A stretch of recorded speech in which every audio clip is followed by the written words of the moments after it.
You are no longer a god, Kratos. Zeus, Olympus, and the blade which holds all your power will forevermore be out of reach. Your only hope is to find the Sisters of Fate and travel back through time to the moment Zeus betrayed you, for only then will he truly be vulnerable.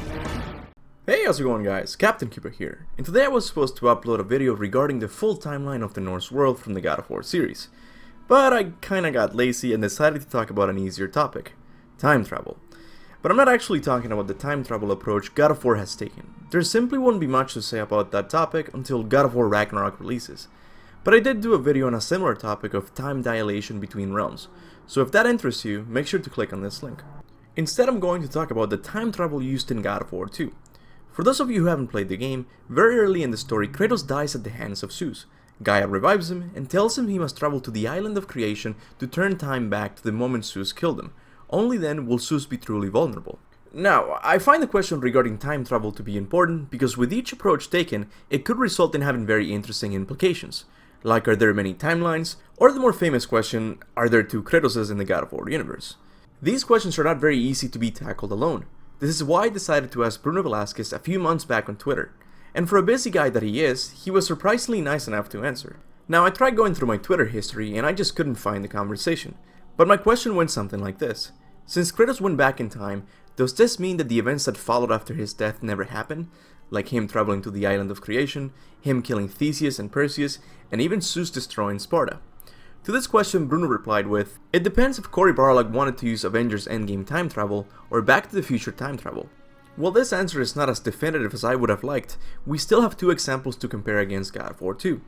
So the question before us is simple. Is God of War 2's time travel similar to Back to the Future or Avengers Endgame? Back to the Future uses the traditional approach to time travel. In the movie, Marty McFly has to be careful of everything he does in the past because not doing so could result in him changing the future drastically.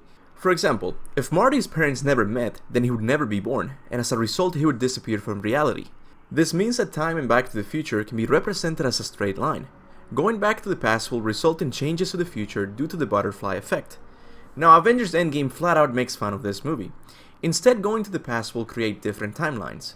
So going back to kill baby Thanos wouldn't really do anything for the Avengers, because they would still have to deal with the Thanos from their timeline. By following War Machine's plan, they would simply create a timeline in which Thanos died as a baby. So which approach to time travel did God of War 2 use? I've done some digging around and I've concluded that God of War 2 uses Back to the Future's approach to time travel. First, let's listen to what Atropos says to Kratos. Search your memory, Kratos.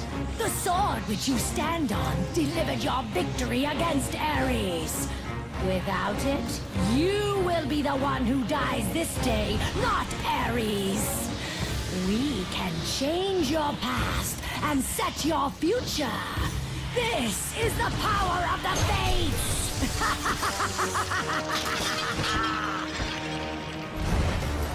So Atropos' plan is to take Kratos back to the past and destroy the sword he used to defeat Ares with.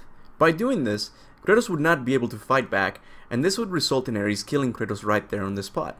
So all of the events that would follow from this point on would have been erased, including Kratos from the God of War 2 time.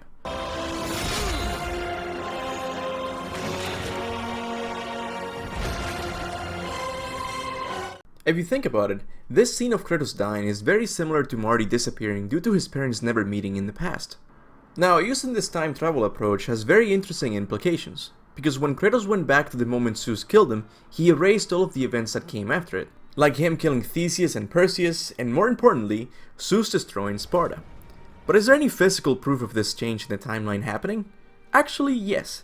During the intro cutscene of God of War 3, if you're fast enough, you will be able to see Spartans fighting against the undead legionnaires and Cyclops.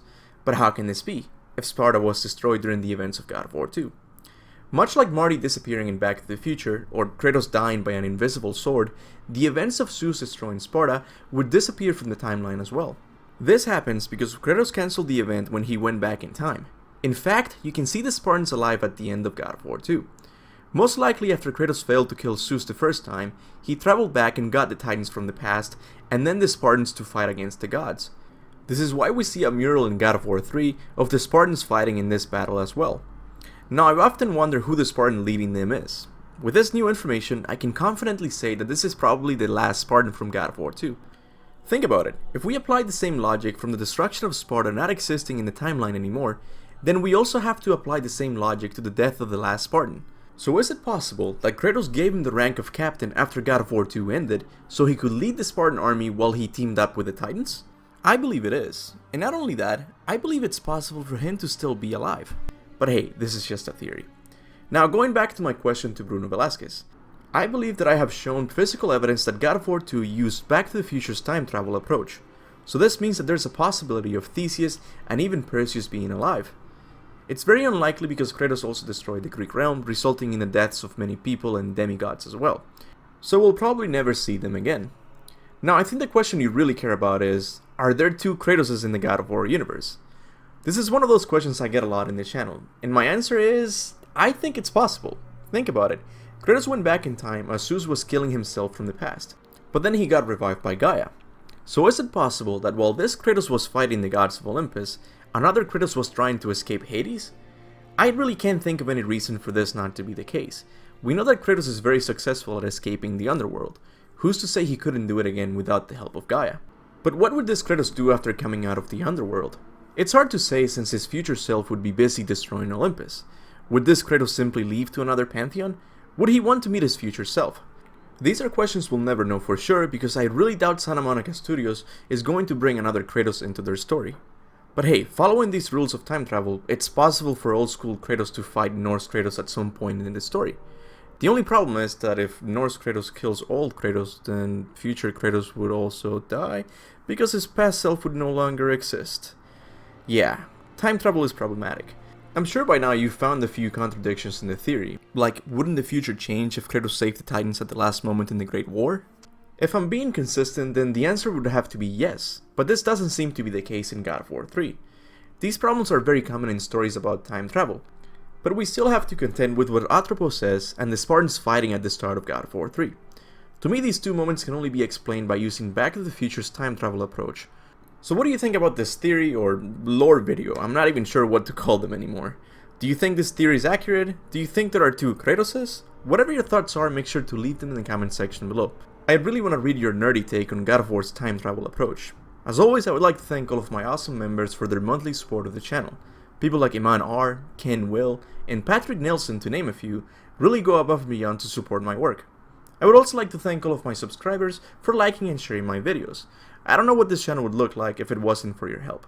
So with that said, thanks for watching, and remember, go forth in the name of Ragnarok.